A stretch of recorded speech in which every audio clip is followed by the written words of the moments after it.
Chicken biryani മേടിച്ചു തരാന്ന് പറഞ്ഞിട്ട് നീ എന്നെ പറ്റിച്ചു കളഞ്ഞില്ലടാ റാസ്കൽ. പൊന്നേമാനെ പറ്റിച്ചതല്ല. ഇണ്ടി പോവരുത്. അന്യായക്കാരൻ തന്ന 10 രൂപ പോലും ഞാൻ മറന്നു നിന്റെ ബിരിയാണിക്ക് വേണ്ടി. എന്നെ കൊണ്ട് നീ FIR മാറ്റി എഴുതിപ്പിച്ചു. പരമദ്രോഹി. എന്റെ സാറെ, ഇന്നലെ ഉച്ചയ്ക്ക് ഞാൻ പാരീസ് ഹോട്ടലിന് മുമ്പിൽ വന്നിരുന്നു. സാറിനെ കണ്ടില്ല.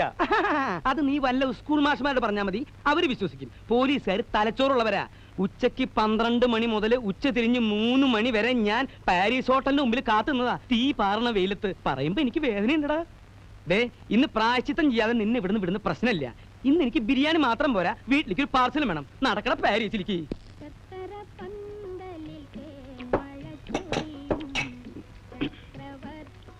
ഇടയ്ക്കേ ഈ അച്ചാറൊന്നും തൊട്ടുകൂട്ടിയില്ലെങ്കിൽ പെട്ടെന്ന് ബിരിയാണി മട്ടയ്ക്കും.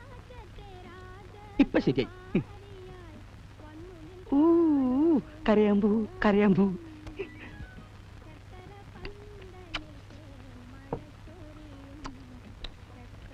കോഴിയുടെ വേവ് ഇത്തിരി കൂടിയോ എന്ന് എനിക്കൊരു സംശയം. ഉമ്മറേ, പാഴ്സൽ റെഡിയായോ? സാറേ, എടുത്തോണ്ടിരിക്കുക.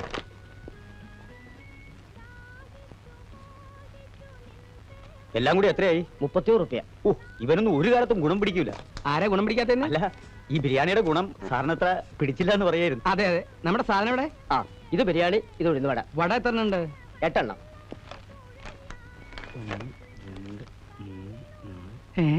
ഇല്ല സാറേ.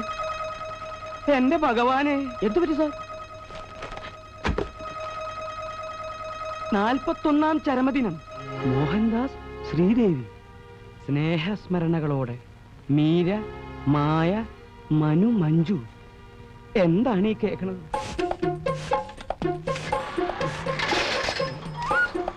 പിന്നെ സൈക്കിളോ? അപ്പൊ രാവിലെ എടുത്ത സൈക്കിൾ എന്ത്? അത് റോട്ടിൽ എവിടെങ്കിലും കാണും. റോട്ടിൽ എവിടെങ്കിലും മാറിക്കണോ? ആനക്കാര്യത്തിനിടയിലെ ചേനക്കാര്യം.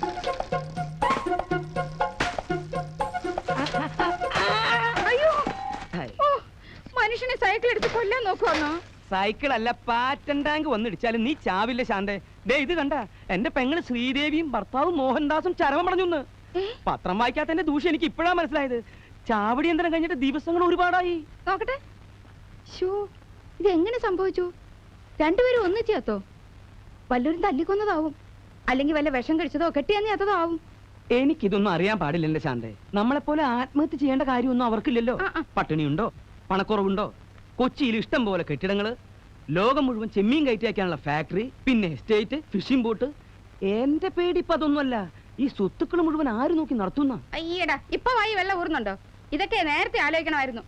ആ ദരിദ്രവാസി ഇത്രയും വലിയ പണക്കാരനാവുന്ന ആരെങ്കിലും അറിഞ്ഞു എന്റെ ശാന്തേ? ഇതാ ഞാൻ പറഞ്ഞത്, നിങ്ങൾക്ക് ദീർഘവീക്ഷണോ ഇല്ല, ബുദ്ധിയില്ലാന്ന്. അത് കളാ. ഇനി നമ്മൾ വൈകൂടാ. എത്രയും വേഗം കൊച്ചിയിലെത്തണം. വല്ലവരും അവിടെ കയറി അധികാരം സ്ഥാപിക്കുന്നതിന് മുമ്പ്. മോഹൻദാസ് ജീവിച്ചിരുന്നപ്പോ കുറെ ശ്രമിച്ചതല്ലേ അവിടെ കയറി പറ്റാൻ? എന്നിട്ട് നടന്നോ? അന്ന് നടന്നില്ല. അതുകൊണ്ടാ മരിച്ചപ്പോ കയറി പറ്റാൻ ശ്രമിക്കുന്നത്. അതിനാ പിള്ളേര് നമ്മളെ പഠിക്കാത്ത കയറ്റിയല്ലേ? അതൊക്കെ ഞാൻ എങ്ങനെയെങ്കിലും ഇടിച്ചു കയറും. നീ എന്റെ പിന്നാലെ നിന്നാ മതി. ഒന്നുമില്ലെങ്കിലും ഞാൻ അവരുടെ അമ്മാവനല്ലേ. അയ്യ, നല്ല കുമ്മാവൻ. നേരിട്ട് ഇതുവരെ കണ്ടിട്ട് പോലുമില്ല. അച്ഛനോടും അമ്മയോടും നിങ്ങൾ ചെയ്ത ക്രൂരത മുഴുവനും അവരും അറിഞ്ഞു കാണേ. അതൊക്കെ ഞാൻ വേറെ രീതിയിൽ പറഞ്ഞു കൊടുക്കും. ഇനി ഇപ്പൊ ഇത്തിരി നാറിയാലും അത് ഞാൻ അങ്ങോട്ട് സഹിക്കും. ഇപ്പൊ ഉള്ളതിനേക്കാൾ കൂടുതൽ നാറരുതെന്നേ എനിക്ക് പ്രാർത്ഥനയുള്ളൂ. ഒരു നല്ല കാര്യത്തിന് ഇറങ്ങുമ്പോ തടസ്സം പറയല്ലേ എന്റെ ശാന്തേ. ഈ കാക്കി കേറിയിട്ട് കൊല്ലം എത്രയായി? വല്ലതും നേടിയോ? ഒരാൺവിത്തുള്ളത് ബോംബെ കിടന്ന് തെണ്ടുക. ഒരു മോളുള്ളത് അമ്മായിയമ്മയുടെ ആട്ടും തൂപ്പും കേട്ട് നരയിക്കുക. എന്താടാ അമ്മായിമ്മയ്ക്ക് കുഴപ്പം? ഭാര്യ വീടിന്റെ തിണ്ണ നിരങ്ങുന്ന നീ എന്നെ തെറി വിളിക്കുക?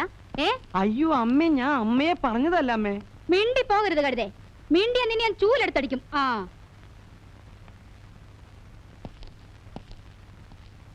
അതെ, 4 കുട്ടികളാണ്.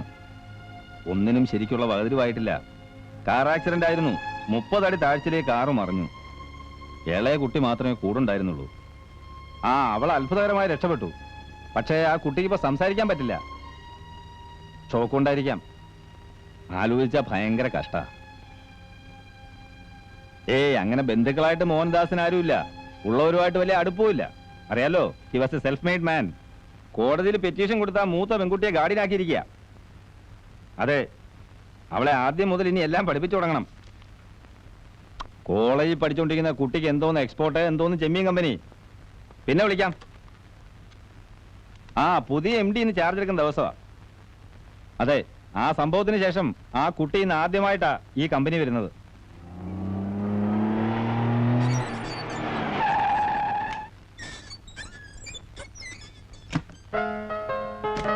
നിങ്ങൾക്ക് ഒരു മിനിറ്റ് ഇറങ്ങാൻ തരട്ടെ. ആ ഇനി ഇറങ്ങിക്കോളും. ഇതാണ് ഇതിന്റെ രീതി. ഞാൻ ഡോർ തുറക്കും, മോൾ ഇറങ്ങും. തന്നെത്താൻ ഡോർ തുറക്കണെങ്കിൽ പിന്നെ ഞാൻ എന്തിനാ? മോളിപ്പം ഈ കമ്പനിന്റെ ഉടമയാ. ആ ചെല്ല്, ധൈര്യമായിട്ട് ചെല്ല്. പ്രശ്നങ്ങൾ പറയാൻ തുടങ്ങിയ ഒത്തിരിയുണ്ട്. മാൽപേയിൽ കാച്ച് വളരെ മോശമാണ്. And we have only 15 days left for the shipment. പണ്ടത്തെ പോലെ ക്രെഡിറ്റ് കിട്ടുന്നില്ല എന്നുള്ളതാണ് വേറൊരു പ്രശ്നം. മീര, നമുക്കുണ്ടായ ട്രാജഡിക്ക് ശേഷം മൊത്തം കാര്യങ്ങൾ കുഴഞ്ഞു മറിഞ്ഞു. പഴയ സ്ഥിതിയിലാവാൻ നമ്മളെല്ലാവരും ചേർന്ന് വലിയൊരു എഫർട്ട് നടത്തേണ്ടിയിരിക്കുന്നു. കോളേജിൽ പോകണമെന്നറിയാം, പക്ഷേ ഡാഡിയുടെ സ്വപ്നമായിരുന്നു ഈ ഫാക്ടറി എന്നുള്ളത് മീരയ്ക്ക് അറിയാലോ. അങ്കിൾ പറഞ്ഞോളൂ, ഞാൻ എന്തൊക്കെയാ ചെയ്യേണ്ടത്? വളരെ ഡീറ്റെയിൽഡ് ആയിട്ട് ഇവിടുത്തെ എല്ലാ കാര്യങ്ങളും മനസ്സിലാക്കുക എന്നുള്ളതാണ് ആദ്യം ചെയ്യേണ്ടത്. ഒരുപാട് പേപ്പേഴ്സ് ഒക്കെ സൈൻ ചെയ്യാൻ കാണുമായിരിക്കും അല്ലേ? മനു പറഞ്ഞു. എന്റെ സിഗ്നേച്ചർ തീരെ ഭംഗിയില്ലാത്തതായിരുന്നു. ഇപ്പൊ നന്നായി, കൊറേ പ്രാക്ടീസ് ചെയ്തു. പേപ്പേഴ്സ് എവിടെ? ഇപ്പൊ തന്നെ സൈൻ ചെയ്തേക്കാം. അത് നമുക്ക് സമയമാകുമ്പോൾ ചെയ്യാം. മീര ഇത് ശ്രദ്ധിക്കുക. ഏത്? അതായത് കഴിഞ്ഞ മാസം നമ്മുടെ ലോഡ് കുറച്ച് കുഴപ്പത്തിലായി. Nearly 100 boxes. ക്വാളിറ്റി സബ്സ്റ്റാൻഡേർഡ് ആണെന്ന് പറഞ്ഞ് ദേ സെൻഡ് ഇറ്റ് ബാക്ക്. അയ്യോ, അതെന്താ ക്വാളിറ്റി ശ്രദ്ധിക്കാതിരുന്നത്? മനു അത് പ്രത്യേകം പറഞ്ഞു. ക്വാളിറ്റി നോക്കിയില്ലേ കമ്പനിക്ക് ചീത്തപ്പേര് വരുമെന്ന്. പെരിഷ് ചെയ്തതാണ്. ജപ്പാൻകാരാണല്ലോ നമ്മുടെ മെയിൻ ബയേഴ്സ്. അടുത്ത ലോഡിന് അവർ LC ഓപ്പൺ ചെയ്തില്ല. LC? അതെന്താ ഓപ്പൺ ചെയ്യാത്തെ? എങ്കിൽ നമുക്ക് ഓപ്പൺ ചെയ്യാം. ഈ ഡിസ്കഷൻ എവിടെ എത്തുമെന്ന് തോന്നുന്നില്ല. തുമ്പിയെ കൊണ്ട് കല്ലെടുപ്പിക്കുന്ന പോലെയാണിത്. അത് മീരയ്ക്ക് ഒന്നും അറിയില്ലല്ലോ. അതെ, മനുവിനെ കൂടെ കൂട്ടാമായിരുന്നു. അവൻ എന്നെക്കാളും ബുദ്ധിയാ. ആരാണ് മനു? മനു മീരയുടെ അനിയനാ. 10 വയസ്സ്, 5ാം ക്ലാസ്സിൽ പഠിക്കുന്നു. അതെ, എങ്കിൽ ഇനി സൈൻ ചെയ്യേണ്ട പേപ്പേഴ്സ് എടുക്കും അങ്കിൾ. മീര സൈൻ ചെയ്യുന്ന കാര്യമൊക്കെ വിട്. I'm sorry uncle. I tell you the truth. I'm little nervous. For what? ഞങ്ങളൊക്കെ മീരയുടെ എംപ്ലോയീസാ. മീരയുടെ മുമ്പിൽ ഞങ്ങളാ നെർവസ് ആവേണ്ടത്. That's all right. ഞാൻ പ്രധാന കാര്യം പറയാം. പർച്ചേസ് കാര്യക്ഷമമാക്കാൻ പെട്ടെന്ന് കുറച്ച് ഫണ്ട്സ് ഉണ്ടാക്കേണ്ടി വരും. എന്ത് ഫണ്ട്? ബാങ്കിൽ നിന്ന് ഓടി ഓവർ ഡ്രാഫ്റ്റ് ആയിട്ട് കുറച്ച് പണം, അല്ലെങ്കിൽ പെട്ടെന്ന് എടുക്കാവുന്ന വേറെ പണം ഉണ്ടെങ്കിൽ അതായാലും മതി. വീട്ടിലെ ഷെൽഫിൽ പണമൊന്നുമില്ല. മീര എന്തൊക്കെയാണ് ഈ പറയുന്നത്? ഒരു കാര്യം പറയുമ്പോൾ അത് എന്താണെന്ന് ആദ്യം മനസ്സിലാക്കാൻ ശ്രമിക്കേ. ചുമ്മാ സൈൻ ചെയ്യാം, ഷെൽഫിൽ പണമില്ല എന്നൊക്കെ പറഞ്ഞിട്ട് എന്ത് കാര്യമാ? സോറി, ഞാൻ വേറെന്തൊക്കെയോ ആലോചിച്ചു പോയി അങ്കിൾ. എന്താലോചിക്കാൻ? കാലത്ത് ഡോക്ടർ വന്നിരുന്നു. മഞ്ജുവിനെ പിന്നെയും നോക്കി. അവളെ കൊണ്ട് സംസാരിപ്പിക്കാൻ ഡോക്ടർ ഒത്തിരി ട്രൈ ചെയ്തു. അവൾക്കിനി ഒരിക്കലും സംസാരിക്കാൻ പറ്റില്ല അങ്കിൾ. എന്താണ് ചികിത്സയെന്ന് ആർക്കും പറയാൻ പറ്റുന്നില്ല. ഞങ്ങൾക്ക് ആരുമില്ല. എൽഡസ്റ്റ് ആയി പോയതാണ് എന്റെ ബാഡ് ലക്ക്. ഇത്രയും പെട്ടെന്ന് മമ്മിയും ഡാഡിയും ഞങ്ങളെ വിട്ടു പോകുമെന്ന്. മീര, കഴിഞ്ഞതൊക്കെ മറക്കാൻ ശ്രമിക്കുക. വരൂ, നമുക്ക് ഫാക്ടറി ഒക്കെ നടന്ന് കണ്ടിട്ട് വരാം. കമോൺ. I am sorry.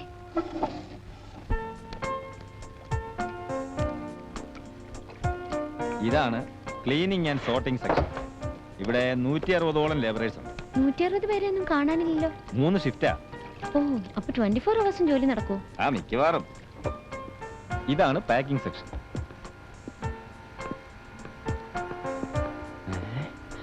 ഏയ്, ഒന്ന് നിൽക്കുക ചേട്ടാ, ഒന്ന് പിടിച്ചേ. നിക്കണ്ട, പോര്, അവര് കുഴപ്പക്കാരാ. കുഴപ്പക്കാരോ? ഒന്ന് നിൽക്കാൻ. അയ്യേ, നിൽക്കാൻ പറഞ്ഞപ്പോ കിടന്ന് ഓടുക. പഴയ MDയുടെ മകള് പുതിയ MD ആയിട്ട് ചാർജ് എടുക്കുന്നെന്ന് കേൾക്കാൻ തുടങ്ങിയിട്ട് നാള് പറയായേ. മീര ഇങ്ങോട്ട് വന്ന് കയറിയതേ ഉള്ളൂ. നിങ്ങൾ പോയി ജോലി ചെയ്യേ, പിന്നെ സംസാരിക്കാം. വേണ്ട, ഇപ്പൊ തന്നെ സംസാരിക്കാം. മൈ ഡിയർ MD, നിർഭാഗ്യവന്മാരായ 5 ലേബേഴ്സാണ് ഞങ്ങള്. പഴയ MD ഞങ്ങളെ സ്ഥിരപ്പെടുത്താന്ന് വാക്ക് തന്നിരുന്നത്. ഞങ്ങൾക്ക് ബോണസ് ഇല്ല, പ്രോഡ ഫണ്ട് ഇല്ല, ഗ്രാറ്റുവിറ്റി ഇല്ല, ഇൻക്രിമെന്റിൽ ഒരു മണ്ണാങ്കട്ട ഇല്ലെന്നേ. എന്നാൽ മറ്റുള്ളവരെ പോലെ ഞങ്ങൾ ജോലി ചെയ്യുന്നുണ്ട്. ഈ പറഞ്ഞ ആനുകൂല്യങ്ങളൊന്നും ഞങ്ങൾക്ക് കിട്ടുന്നില്ല എന്ന് മാത്രമല്ല, ഞങ്ങളുടെ ജോബ് സെക്യൂരിറ്റി വെറും 0%. ഇൻക്ലാബ് സിന്ദാബാദ്. നിർത്തോ, സംസാരിക്കുന്നിടല്ലേ തന്റെ ഇൻകുലാബ് വിളി. ഇൻകുലാബിന് നേരം കാലം നോക്കാണ്ടോ? വിപ്ലവം എപ്പോഴായാലും വിപ്ലവം തന്നെ. ശരി, തൽക്കാലം നിർത്ത്. അപ്പൊ പുതിയ MDയുടെ അച്ഛൻ പഴയ MDയുടെ വാക്ക് പാലിക്കാൻ പുതിയ MD തയ്യാറാവണം. ഇപ്പൊ തന്നെ, ഈ നിമിഷം തന്നെ ഞങ്ങളെ സ്ഥിരപ്പെടുത്തണം. നിർത്തോ. തനിക്ക് കുറച്ചെങ്കിലും കോമൺ സെൻസ് ഉണ്ടോ? 1-2 മുദ്രാവാക്യങ്ങൾ കാണാപ്പാടം പഠിച്ചെന്ന് വെച്ച് അത് എല്ലായിടത്തും കയറി അലർന്നത് ശരിയല്ല. ഡാഡി ഇങ്ങനെ പറഞ്ഞിട്ടുണ്ടെങ്കിൽ നമുക്കത് പിന്നീട് ഡിസ്കസ് ചെയ്യാം. കമോൺ. എന്റെ പൊന്ന് മാനേജർ സാറേ, ദയവ് ചെയ്ത് ഞങ്ങളുടെ ഭാവി താങ്കൾ പാര വെച്ച് നശിപ്പിക്കരുത്.